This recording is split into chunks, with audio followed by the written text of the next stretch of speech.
वंदे पुरुषोत्तमं दृष्टा मात्र हो तुम। यहां पर अष्टवक्र गीता में इस बात की व्याख्यान करते हुए कहते हैं, एका दृष्टासि सर्वस्य मुक्त प्रायः असि सर्वदा। अयम एवा हि ते बंध दृष्टारं पश्यसि इतरम। तुम संपूर्ण दृश्य प्रपंच के एकमात्र दृष्टा एवं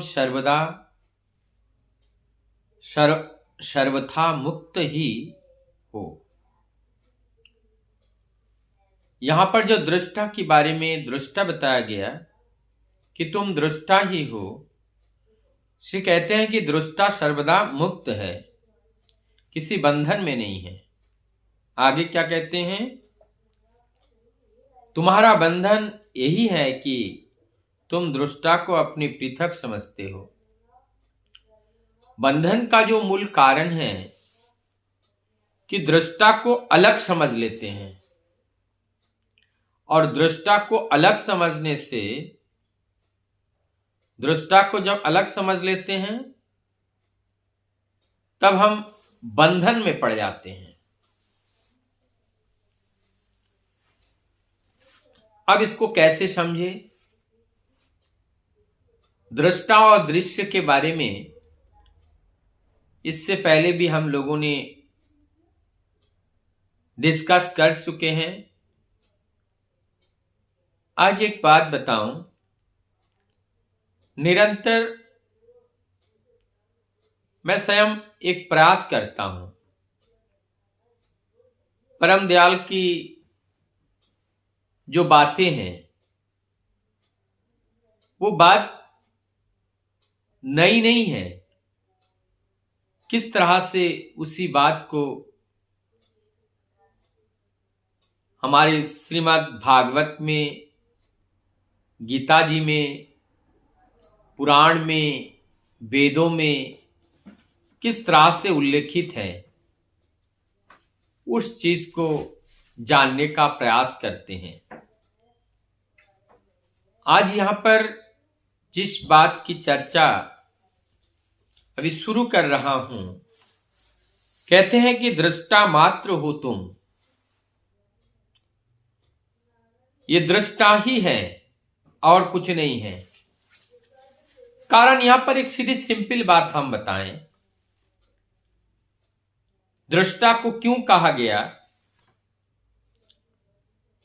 जब एक व्यक्ति मर जाता है, साधारणता जो कहते हैं मर गया, तो उसमें क्या परिवर्तन होता है मरने से पहले और मरने के बाद?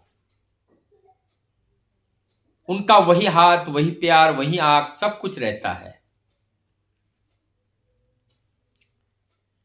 उनके अंदर से कौन सा ऐसा शक्ति चला गया कि जिससे उसे आप मृत देह कहते हैं? यहां पर उनके अंदर से वो जो दृष्टा थे, वो दृष्टा जब चले जाते हैं तब हम और नहीं रहते हैं। यहां पे कह रहे हैं दृष्टा मात्र हो तुम। तो जब दृष्टा ही जब यहां से निकल के चले गए, और ये जो दृष्टा है शुद्ध है, बुद्ध है, चेतना है, और ये स्वरूप जो है वो परमात्मा से मिलता जुलता है, इसलिए इसका नाम आत्मा भी दिया गया है। वो शुद्ध चेतना है, और वो शुद्ध चेतना जब तक रहती है तब तक ये चलता रहता है। अच्छा, एक बात यहां पे अगर बताया जाए, दृष्टा और दृश्य, एक बात तो स्पष्ट है, दृष्टा जो है वो साकार में नहीं होते हैं, वो निराकार में होते हैं। तो हम दृष्टा बन रहे हैं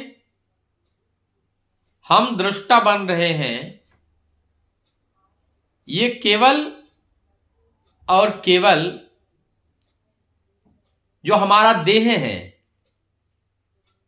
इस देह को संचालन करने वाला जो शक्ति है, वो शक्ति को ही दृष्टा या चेतना कहा गया है। अब जब हम जिस बात को हम चर्चा कर रहे थे कि यहां पर देखने वाला जिसको देखता है वो दृश्य है, और दृश्य का अर्थ यही है ये संपूर्ण प्रकृति जगत, ये सब दृश्य है। जब हम स्वयं को मानते हैं, बंधन से मुक्त मानते हैं कि हम दृष्टा अलग है, हम दृष्टा के हम देह हैं, तो जब हम अपने को देह मान लेते हैं तो हम दृश्य हो जाते हैं, हम दृष्टा नहीं रहते हैं। और जब हम देह ना मानकर हम वही सत्ता चैतन्य मान लेते हैं, तब जाकर के हम दृष्टा बन जाते हैं। निश्चित रूप से ये संपूर्ण जगत में सब दृश्य हैं और प्रत्येक दृश्य दृष्टा भी है, क्योंकि दृश्य और दृष्टा ये दोनों एक दूसरे के पूरक है।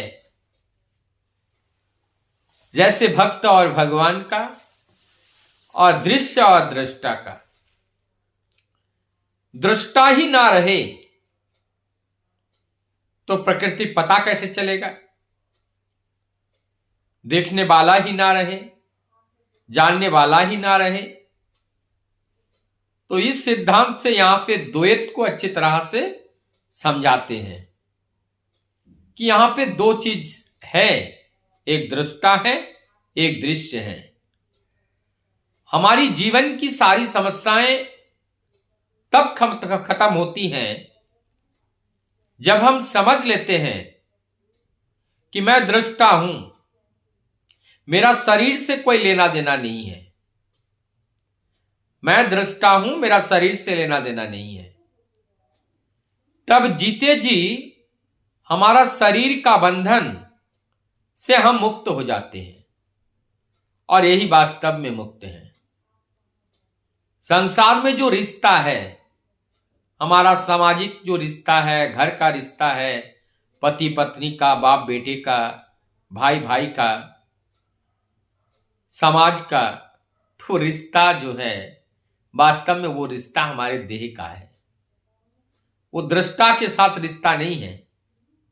यदि ये रिश्ता दृष्टा से होता तो यहां पर कोई अनिष्ट नहीं होते, कोई दुखी नहीं होते, सब आनंद में जी रहे होते और परमानंद की रस को पान कर लिए होते। हम अपने को दृष्टा मान ही नहीं पाते हैं। अगर हमने दृष्टा अपने को मान लिया तो दृष्टा जब मान लिया तो वो तो चैतन्य है, वो तो शुद्ध है, वो तो बुद्ध है, और वो तो अजन्मा है, उसकी तो मृत्यु नहीं है, वो अमर है, दृष्टा अमर है। तो जब अगर यहां पे कह रहे दृष्टा ही हो तुम, बार बार कह रहे तो तुम ही दृष्टा हो, तो जब हम दृष्टा है तो हमारी तो मृत्यु नहीं है, हम तो अमर हैं। तो जब हमारी अमर है तब हमारी भय करने की क्या जरूरत है? भय करने की कोई जरूरत नहीं है। और हम अजन्मा हैं, इसके बावजूद भी हम किसी मां के गर्भ से आए हैं। हम अजन्मा तो है, लेकिन हम तब है जब अपने को शुद्ध बुद्ध चैतन्य मान ले, और इस शुद्ध बुद्ध चैतन्य ही सब कारणों के कारण है, और इसी कारण से ये संपूर्ण जगत चल रहा है। जिस दिन हम ये मान लेंगे कि हम ही दृष्टा है, मतलब दृष्टा ही तुम हो, और दृष्टा ही जब हम मान लेते हैं तो निश्चित रूप से हम उस पूर्ण आनंद का रस आस्वादन कर पाते हैं। वंदे